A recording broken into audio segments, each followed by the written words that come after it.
Will, what's the process of determining the class width? You have to find the range, and then you divide the range by how many classes are. Nice. So we need to get the range, which means we have to kind of recognize the highest and lowest number. And then we need to divide by the number of classes. Yes, I'll take the others, okay. I kind of decided yesterday to give a different one. You're good.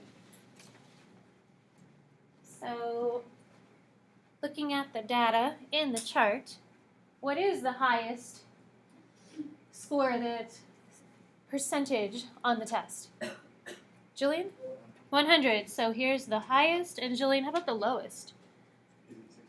64, and they're right on top of each other. So for the class width, we're taking 100 minus 64. You're dividing that number, which is the range, by 5. And then you're always rounding up. So 36 divided by 5, rounding that number up. What is 36 divided by 5? Mackenzie? 7.2. So even though it's 7.2, and generally when you learn about rounding, you would round it to 7, we need to round that up and make the class width 8. So that means there are 8 numbers in the class of data. So creating our chart, we have our interval, the tally, and then the frequency. Bless you. Bless you. So Odette, how do you start the first interval? You would put 36 to 43 because it must be 8. What is the lowest number? 64. 64. Okay. So it starts at 64. We have to count up 8, including 64. So Odette, that would go to 71. 71. So when you're looking at those, the difference between the two is actually 7. But there are 8 numbers in the interval. So then the next interval starts at 72.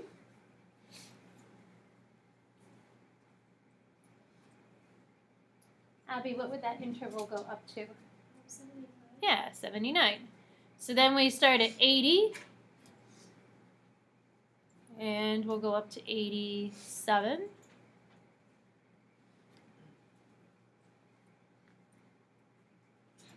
Then we have 88. Connor, 88 would go up to 95. And then the last one would be 96. Technically, including the 8 in the interval, technically that goes up to what?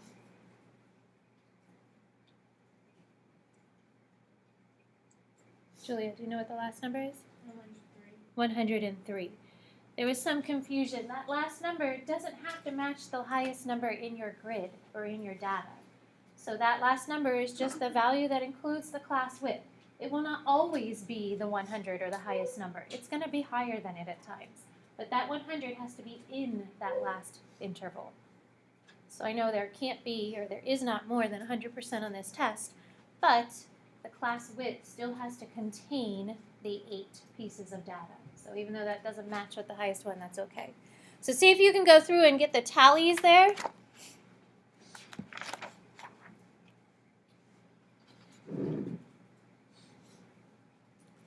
So you're just making little tick marks from the information that's given in the chart.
So Julian, what did you get for your frequency?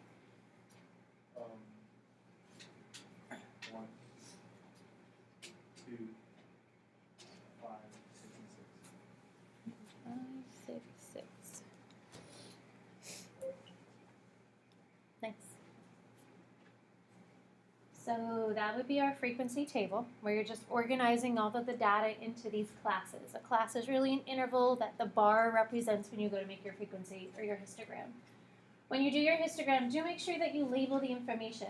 Somebody should be looking at it and just knowing by looking at it what it's talking about, and then you can make a couple of sentences kind of describing the information. But the histogram is talking about the percentage on the Chapter 10 test. So the x values, the x-axis will represent the percentages received. The y-axis would be the frequency or the number of students that received that specific percentage. And then remember, you are making intervals that are as close to being equal as possible. It will not connect to the x-axis.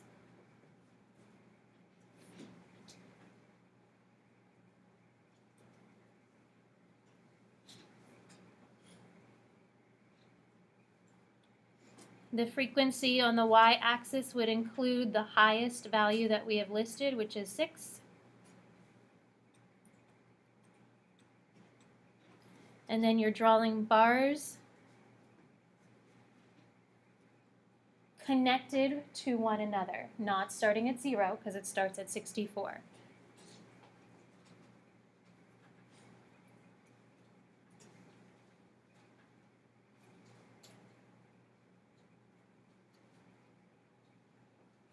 And if you want, you can give them a little shading. Sometimes you'll see each interval has a different type of shading. It's not necessary. Generally, they're shaded a little bit just to kind of highlight where those intervals are. So the last part here says, describe the shape of your histogram. Is it skewed left, skewed right, symmetrical, or uniform? Eden, what do you think? What type of histogram is this? Yeah, this one is skewed left.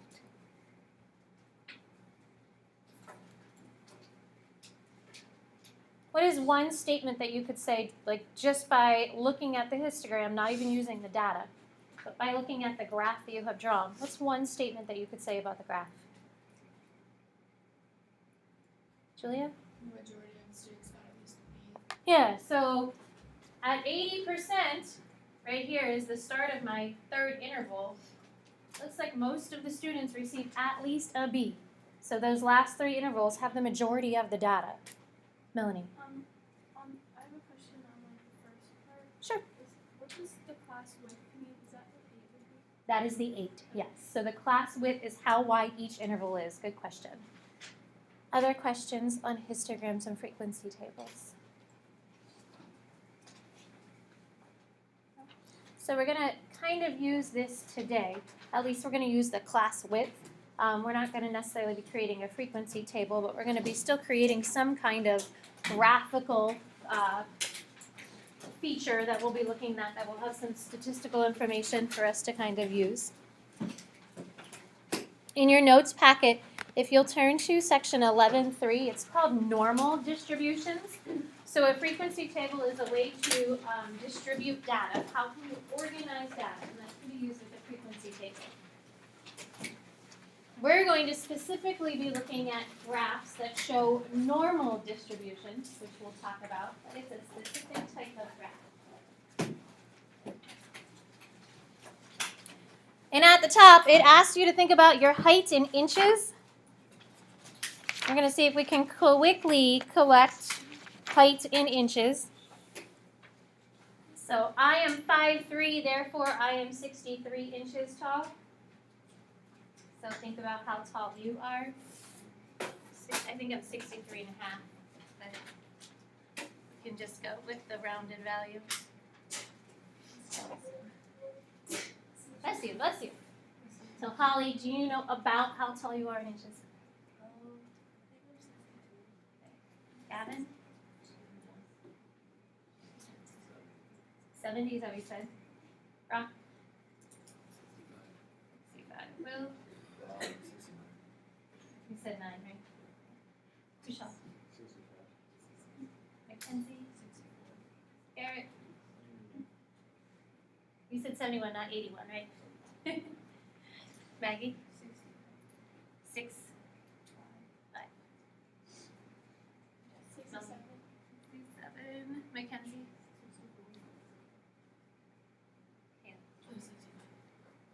Julia?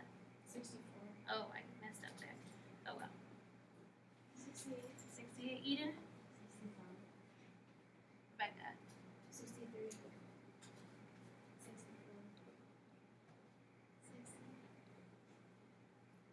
66. Julian? 72. Gabby? 67. 7. 63. Odette? 60. Graham? 70. Connor? 69. 69. And I'll put mine in since Maddie's not here. So underneath there is a line drawn, and that line that's drawn for you is already organized with information. It's grouped by 5s, so we're going to kind of create a dot plot with this information. I'll make mine on the board. So a dot plot is essentially taking a frequency table and making it vertically.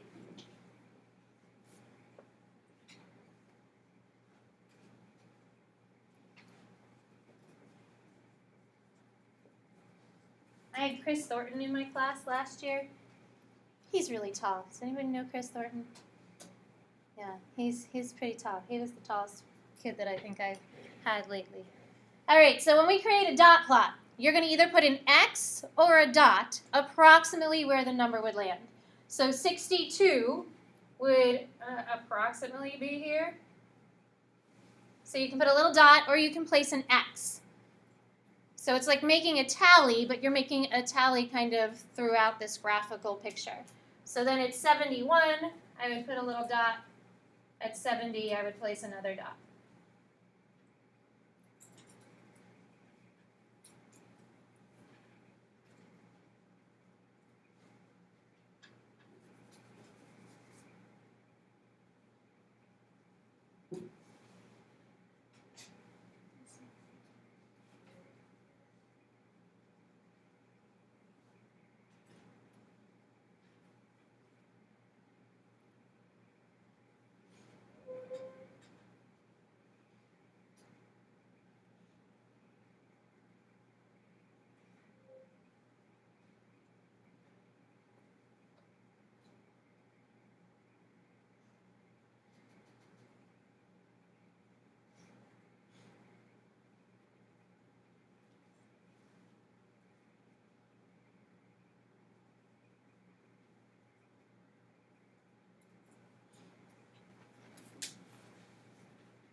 So I don't know how accurate mine is. I'm trying to look back and forth.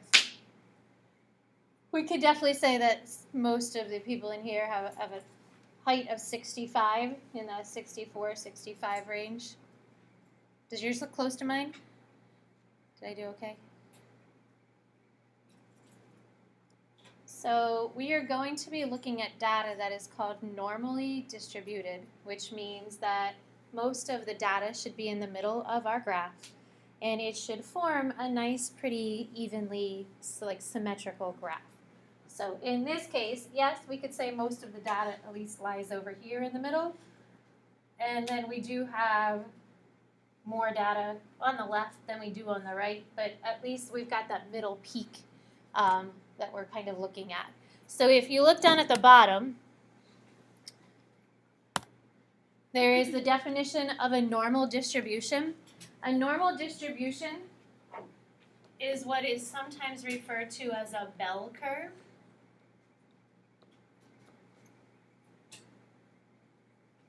When you go to college, there will be professors who curve on a bell curve. So the tests are sometimes so difficult. that they have to curve your grades, or they don't really assign bonus, but they kind of curve. And they curve on a bell curve, which we usually refer to as a mound shape. The special thing about a normal distribution is that the median and the mean are identical.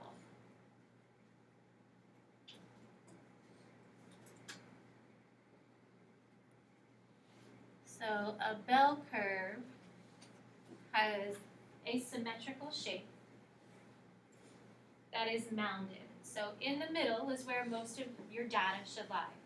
So the professor would find the average and then use that average to try and get more of the people to kind of conform to that average.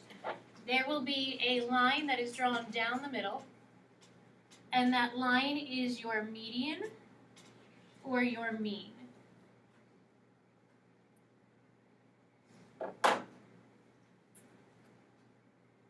So that's going to be where your average data is.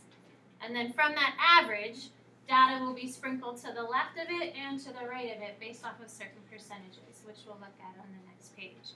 But a normal distribution is supposed to be perfectly distributed, where most of the data is in the middle at the average, and then you have a few lower and a few higher, a few below and a few above the average. So if you flip and look at the top of the next page, we are not going to do the DVD problem, but we're going to look at the light bulb problem. And we're actually going to use class width to help us kind of distribute this information. So if you look through the data, see if you can pick out the highest and the lowest value, because we're going to try and create some class widths, some intervals. So the highest and the lowest value looking at the data.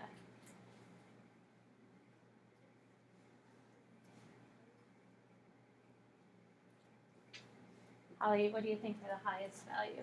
1,044. Yeah, it looks like 1,044. Holly, did you grab the lowest piece up there? 970. Yeah, 970, that looks about right. And because generally if you're not told, we'll divide that by 5 to use 5 classes. So if you're not told, usually we divide it by 5. So we're looking at 1,044 divided by, or minus 970, and then that difference divided by 5.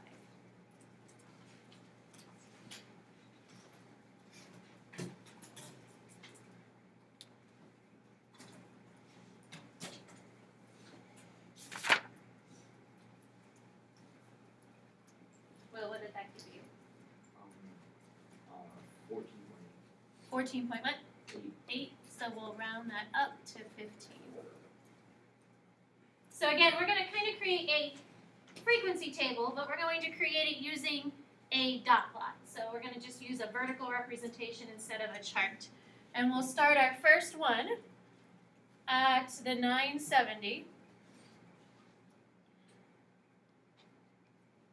And instead of actually making it a bar or an interval, this little tick mark is going to represent my whole first class width, or my whole first interval.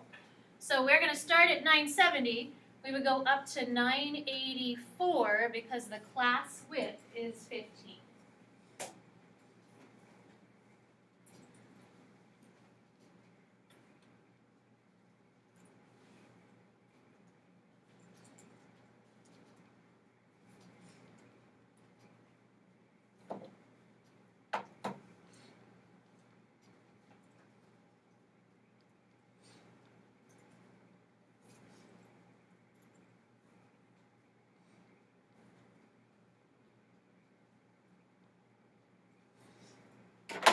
And of course, all of mine is skewed to the pushed over on that left side, but that's all right.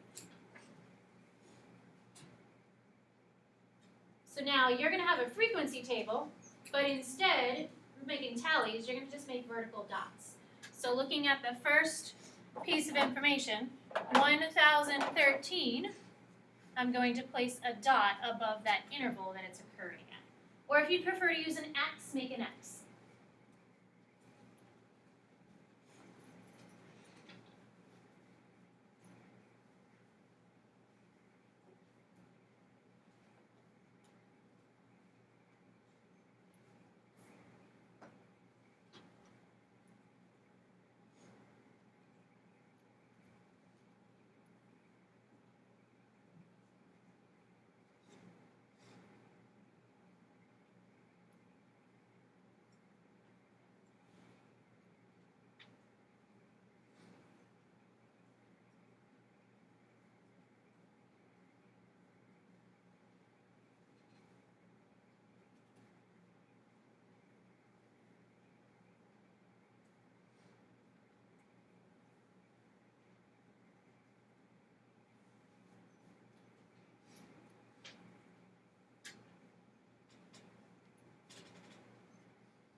And then after you complete that in your calculator, see if you can calculate the standard deviation using the SX and the mean with the X bar. So plug those 20 values into your calculator, get the standard deviation and the mean.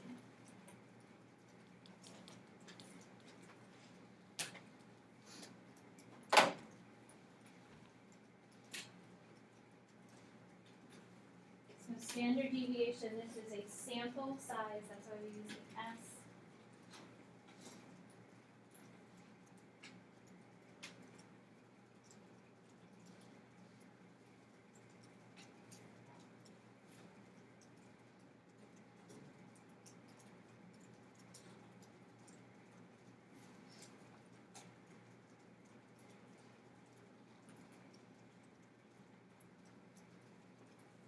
So a dot plot is essentially taking a frequency table and making it a vertical representation.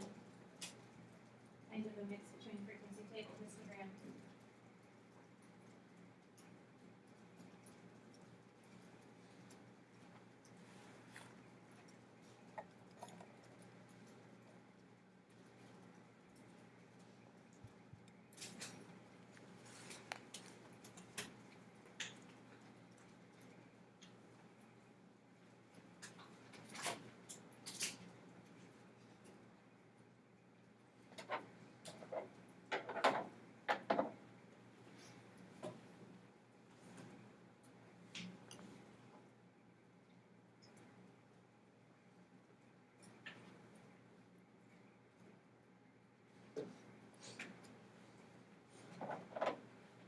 So Emma, what do you have for the standard deviation?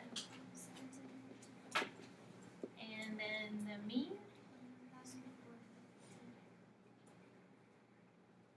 You said 50? 15. Alright, so we're going to try and look at the next question and see if we can answer it. It says, what percent of the data points fall within 2 standard deviations of the mean? So we want to know, of the 20 values up there, how many of them are 2 standard deviations, there we go, from the mean? What do you think you'd have to do to try and figure that out? It's kind of a weird question. We have to do a calculation first in order to figure that out. Actually, 2 calculations. Julian? You have to add and subtract those 2 values. Yeah, we have to add and subtract this standard deviation so that we can kind of get boundaries, so that we know where these points are supposed to fall. So it says, what percent of the data fall within 2 standard deviations of the mean? So we're going to take the mean and add 2 standard deviations. We're going to take the mean and also subtract 2 standard deviations.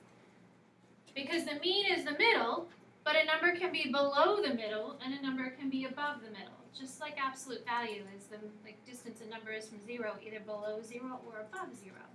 So we're going to try and get a calculation so that we then have a number to use as a boundary. So Emma gave us the mean of 1004.15, and then we're taking 2 standard deviations, or 2 times the standard deviation of 17.25. And then to get the other side, the below part, we have to subtract 2 standard deviations. So when you're a standard deviation from the mean, that means the mean is the middle. How far below or how far above are we looking at?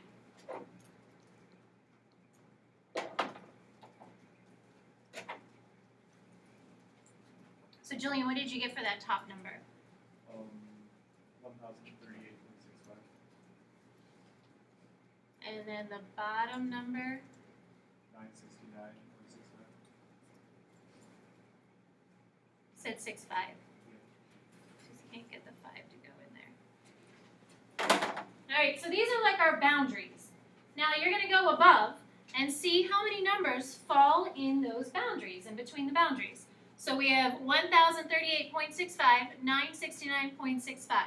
So looking above, count the number of data values that fall in between those 2 numbers, or within those 2 numbers.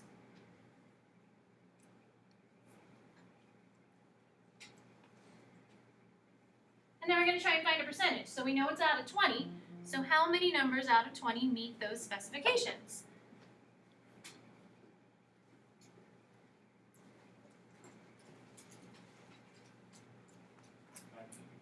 Yeah. So 19 of those 20 numbers fall within 2 standard deviations of the mean. So the only number that doesn't is our largest number of 1,044. And 19 out of 20, does anybody know what percentage of 19 out of 20 would be, Holly? Yeah, you get a 95%. So 95% of the data fall within 2 standard deviations of the mean. So if you kind of look at your graph, you could say that this graph kind of has a normal distribution, or it looks like a bell-shaped curve. And that 95% of data has something special happening with it. And at the bottom of your page, there are 2 little charts that I want to talk about. And those 2 charts we're going to kind of use to help determine how data is distributed or how data is spread based off of the middle of the graph. So looking at the bottom of your page, this is called the empirical rule. This actually was derived from calculus. Calculus creates a lot of things. So calculus created statistics. It created the empirical rule, how these numbers were formed. And if you make it to Calc BC, Mr. Clark will show you a proof to this, and he's really excited about the proof because he just did it last week and he was so excited about it. So if you make it to Calc 2 BC here, your senior year, if you're currently a 9th grader, you might get there your senior year, you'll get to see a proof behind this cool little chart. So the empirical rule, it says a normal distribution with a mean of x and a standard deviation of that little gamma there or the sx has these properties. The total area under the curve is 100%. So we're going to look at data now as percentages. We were doing probability, and probability we usually use as a decimal, but it can be converted to a percent. If something is likely or 100% likely to occur, we use the number 1 in probability. So now we're saying everything under this curve is 100%.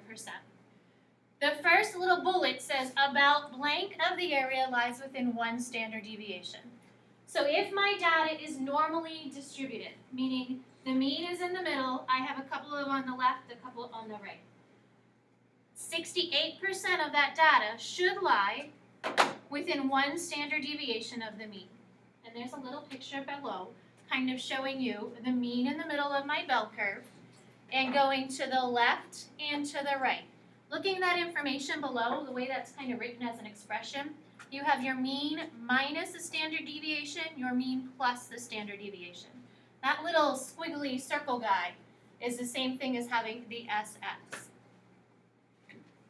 That's a standard deviation. So don't get confused by the little notation. So 68% of the data, this is like a true fact that is supposed to happen with data, is 1 standard deviation from the mean. If you look at the graph on the right, it's kind of separating it a little bit to get you to think right versus left. So it's saying that if you have 68%, really that's divided up into 34 to the left, 34 to the right. So the total is 68, but half of it needs to go to the left, the other has to go to the right, the other half. So the second little bullet is 95% of the data lies within 2 standard deviations of the mean, which is what we just shown above. So the light bulbs that were above, 95% of the data were 2 standard deviations from the mean. That means it matches the empirical rule. It has a normal distribution. So again, looking at my chart, that is this information. So all of this area under the curve, pretty much all of it but 5%, has to fall within 2 standard deviations. So I have the x plus 2 standard deviations, x minus. Over here, it's saying if I continue to divide that up, that's an extra 13.5 being added on top of the 34. So 13.5 extra on the left, 13.5 extra on the right, but adding all 4 of those bars is 95%. And then the last little bullet is 99.7. Essentially, all of the data is supposed to fall within 3 standard deviations of the mean.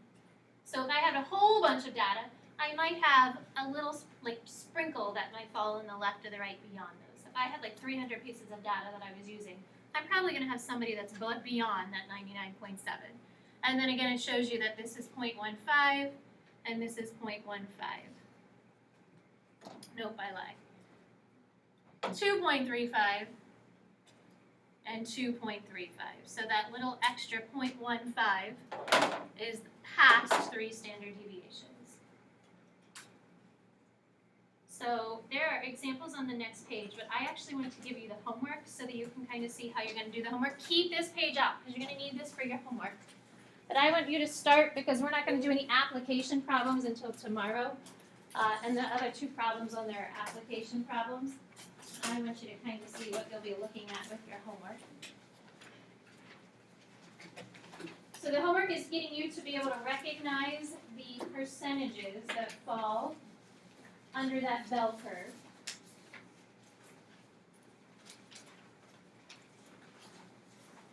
So you'll need that little chart.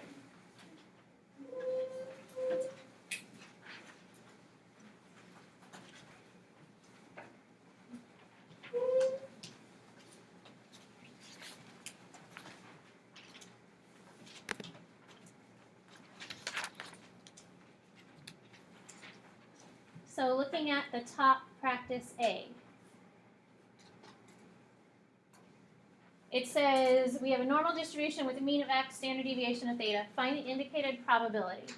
So the notation is a little weird, but you have the probability of x. X is just a randomly selected number.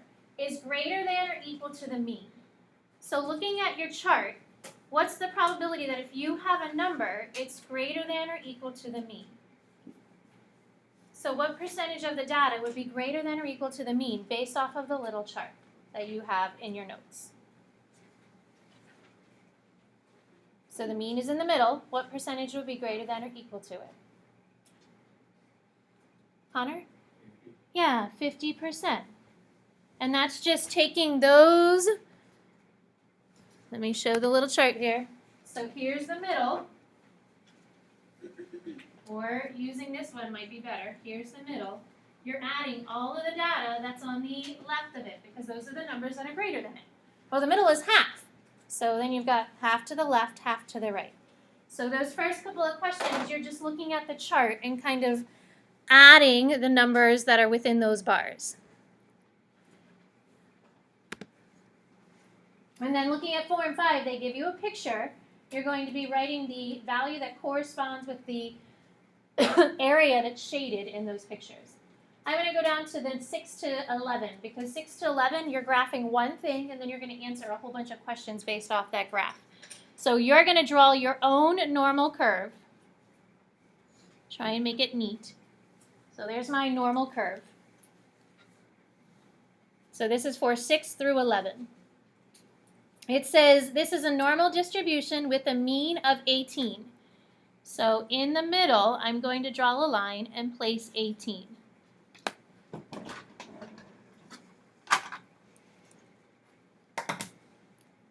And then it says it has a standard deviation of 3. So we're actually going to create numerical values to the left of it and to the right. And you're going to add a standard deviation moving left. You're going to subtract a standard deviation moving right. So if I'm moving left, 18 plus the standard deviation of 3 is 21. The standard deviation of 3 would be 24. Adding a standard deviation of 3 would be 27. Bless you. So 27, bless you, is 3 standard deviations away from the mean. And then if I go the other way and subtract 3, I have 15, 12, and 9. So then using your little chart in your notes, you'll want to fill in that this is 34% of the data. And then you'll fill in the next little column, the 13.5 on both sides. And then 2.35. And finally 0.15 is that last little piece. So you're going to be answering those 6 questions based off of that one chart. So you're going to find the 2 numbers they're talking about, add the probability or the percentages that would fall within those 2 numbers. You're going to do the same thing for the bottom 6 problems as well. Questions?